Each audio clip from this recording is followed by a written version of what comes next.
माशाल्लाह आप देख रहे हैं चंद ही साल में इस इदारे ने जितनी तरक्की की है, इस पूरे बल्दिया टाउन में मुझे मेरा इल्म में ऐसा इदारा नहीं है जिसने इतनी तरक्की की हो। बहुत कम वक़्त में अल्हम्दुलिल्लाह इस इदारा बड़े तरक्की भी जा रहा है और तरक्की कर रहा है। हज़रत मुफ्ती साहब की दुआओं से और उनकी मेहनतों से।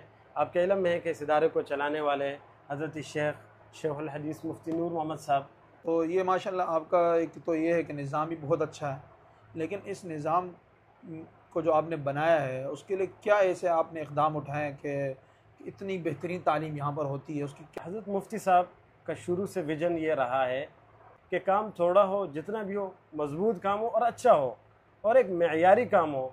इसलिए हमारे यहाँ के अल्हम्दुलिल्लाह असातिज़ा इकराम जितने भी है, हज़रत मुफ्ती साहब के मशवरों से, मुफ्ती साहब के जितने भी मशवरे होते, दुआओं से, सब चीज़ों को बेहतर और मेयारी अंदाज से लेके चल रहे हैं। चाहे तालीमी निज़ाम हो, चाहे तरबियत के हवाले से हो, चाहे तलबा का जो आउटडोर एक्टिविटीज़ है उनको भी हम एक असातिज़ा की निगरानी में और बिल्कुल एक इस्लामी और तरबियत की लिहाज से हम ये सब कुछ सरअंजाम देते हैं। इनसे इसका मतलब पहले कौन सा इम्तिहान होता है, फिर या एक ही साल में इम्तिहान होता है बस फिर ख़त्म? नहीं, साल में हमारे 4 इम्तिहानात होते हैं, 2 बड़े 2 छोटे। अच्छा।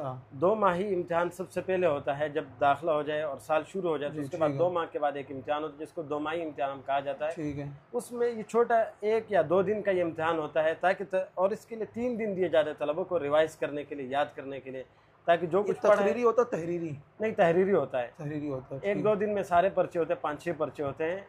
उसके बाद 4 माही हमारा बड़ा इम्तिहान होता है जो 7 दिन पर मुश्तमिल होता है।